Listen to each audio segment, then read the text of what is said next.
wins this fight, he wins the interim title, but if you win the fight, you do not win the title. What does that mean to you? I ain't here for interim belts. I was for that real belt. I missed weight. Shit happens. Tomorrow night, business as usual. It is what it is. Tune in tomorrow night and see a star be born, baby. Thank you, Canada. I love you guys.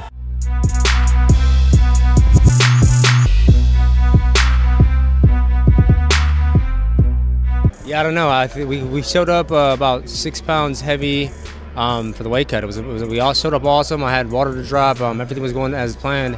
And the last 2 pounds, the last pound actually wouldn't come off. I got down to 165.5. Every time I went in the sauna or I was trying to sweat the pounds off, it just wouldn't come off. And my team made a decision. It wasn't unhealthy for me to try to make that weight. So health over all of this for sure. Yeah, that was the decision. Do I want to fight tonight or do I want to make this weight and end up in the hospital? You know, it was that to that point. I got to fight tomorrow night no matter what. I'm going in this octagon, I'm stepping in there and I'm going to put on a show and I'm going to make sure I get my hand raised.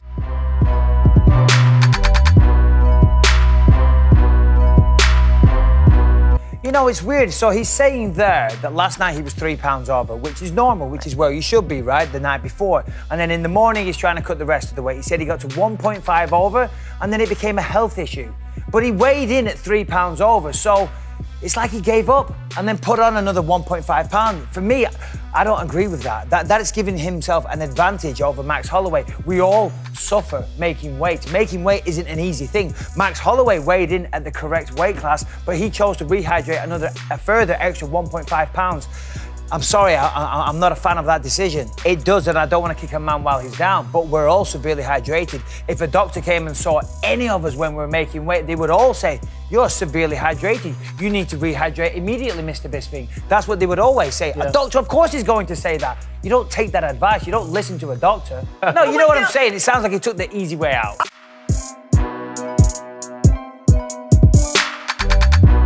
Believe me when I tell you, Anthony Pettis wanted to make weight. I mean, this is what, you know, he's been working for months for this day. He came in, when he landed here in Toronto, he was 10 pounds.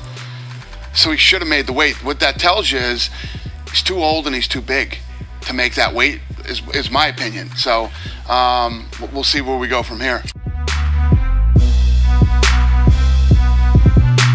I literally, after I met Conor for the first time for dinner, I called Lorenzo, my partner, and said, listen, I don't know if this guy can fight, but if he can even throw a punch, he's going to be a huge star. Listen, I got tons of guys and girls that sell, and then you have mega stars, you know what I mean? And Conor and Ronda are mega stars, you know? And those type of people pop up every once in a while.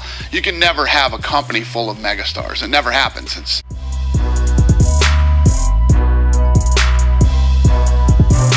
On the card this weekend, there's a kid named Doo Ho Choi, and he's fighting the #5 ranked guy in the world, Cub Swanson. If Doo Ho Choi wins the way he has won his last 3 fights in the UFC against a guy like Cub Swanson, I think this kid could be a big star. How much of a limiting factor is his inability to speak English? Is it hard? None. Really? Yeah. Let me tell you what, Korea is another one of those countries that gets behind it's athletes or, you know, whoever makes it big, whatever kind of celebrity they have.